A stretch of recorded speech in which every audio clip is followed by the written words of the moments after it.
Rebekah, you want a bottle of water? Thirsty.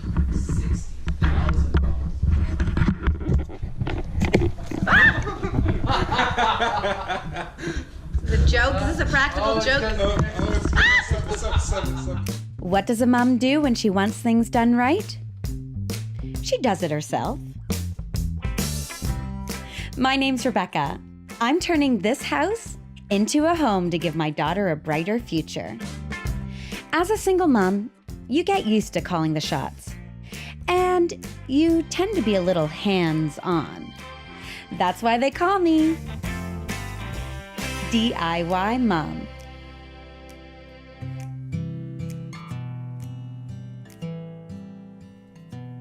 The wingback chair that we had in our house growing up is getting recovered. It will complete the living room look with some old school charm.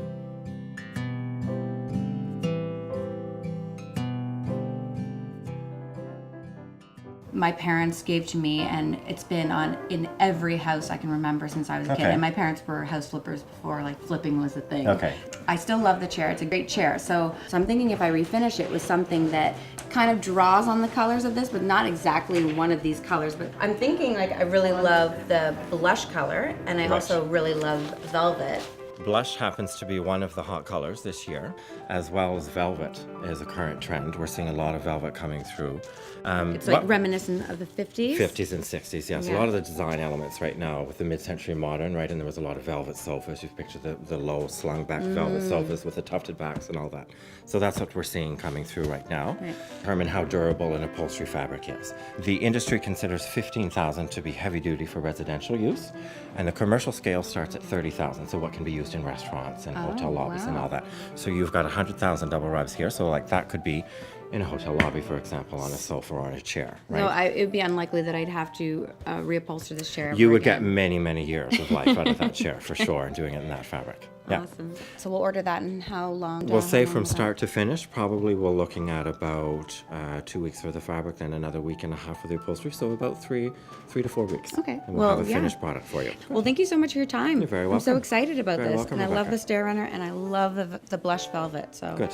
Very exciting. Good luck with your project. Thank you. One of the things I love about an old house like this is having a working fireplace. And this is going to be a really great centerpiece for the house and a place that people can gather around and have a glass of wine and just relax and hang out.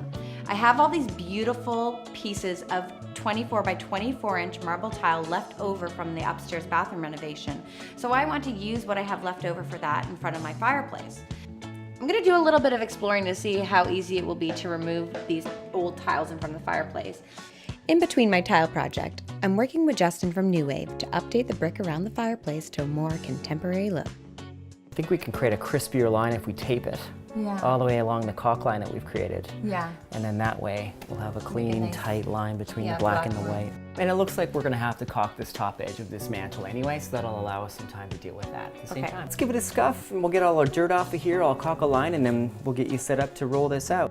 I think it might be easier to roll through it first and then go through the gaps after. And that way we can pick up any sag or drips that happen because the product is a little runnier than normal. Right? Okay. And then we'll have to do that, 3 or 4 times.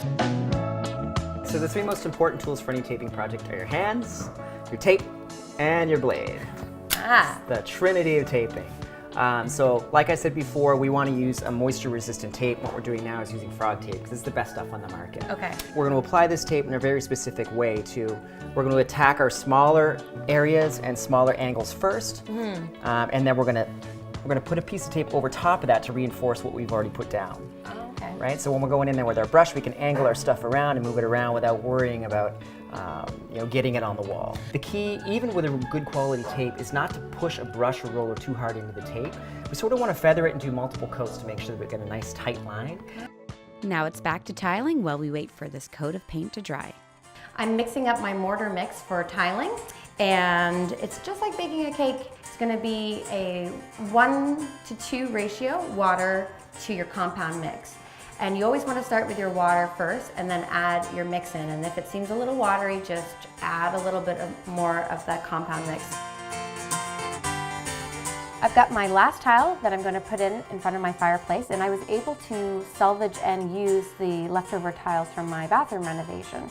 So I'm just going to lay my tile in with the mortar compound that I mixed. And when you're using your trowel, you want to see those teeth marks, so keep it up on a high angle and really scrape it into the floor.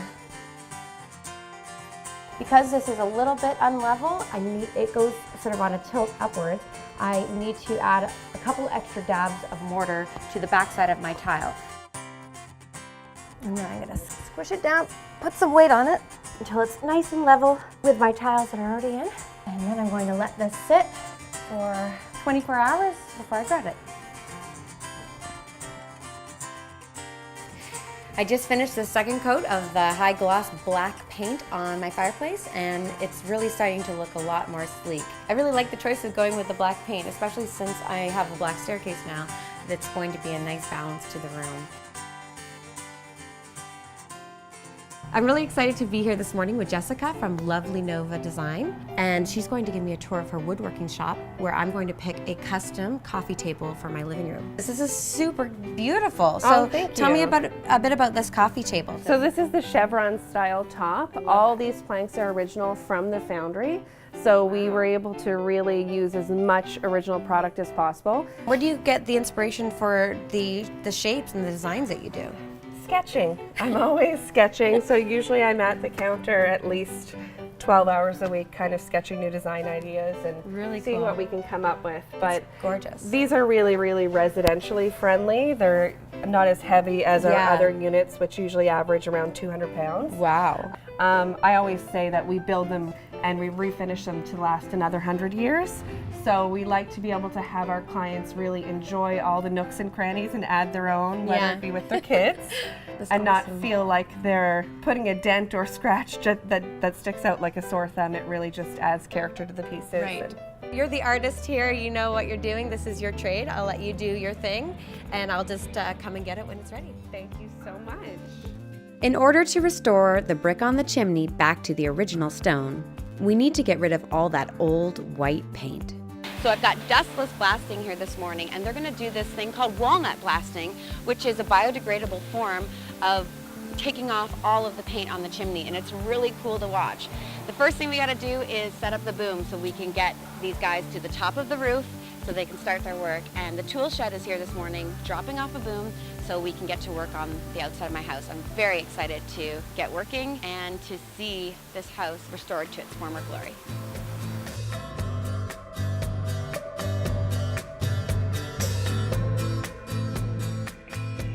Regis installing the cabinets by the fireplace, and I'm gonna race to see if I can beat him and paint these faster than he can install the cabinets.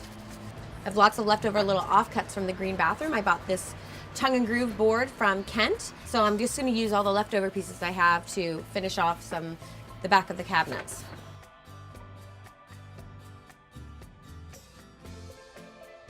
Of course, with everything in this house, it always seems to take longer than what we anticipated. You know, even just moving a plug can take an hour. You know, it's a bit of a slow process getting these in, but hopefully they will be in soon and we can move on to my next project.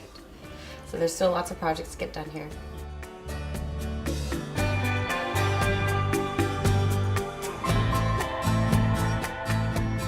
The upholstery on my wingback chair is completed.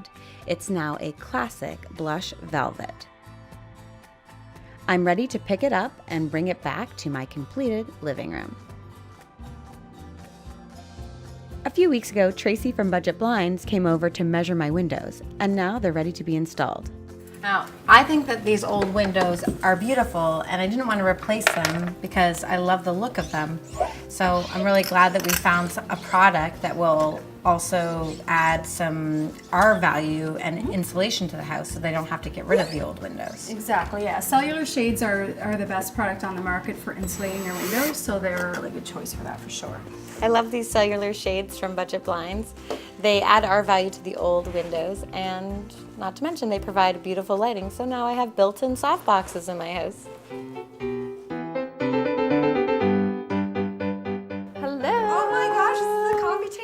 Wow! Oh my goodness, it's so beautiful. So this is the star pattern that we talked about. So this is a deck style foundry conversion coffee table. So these were all reclaimed, and some of them are dating as far back as 1857. They were used for mass steel production for the Royal Canadian Navy. They would put off the hot press large steel elements and ship them around the foundry on top of these pieces. I'm just so happy to have this in my house.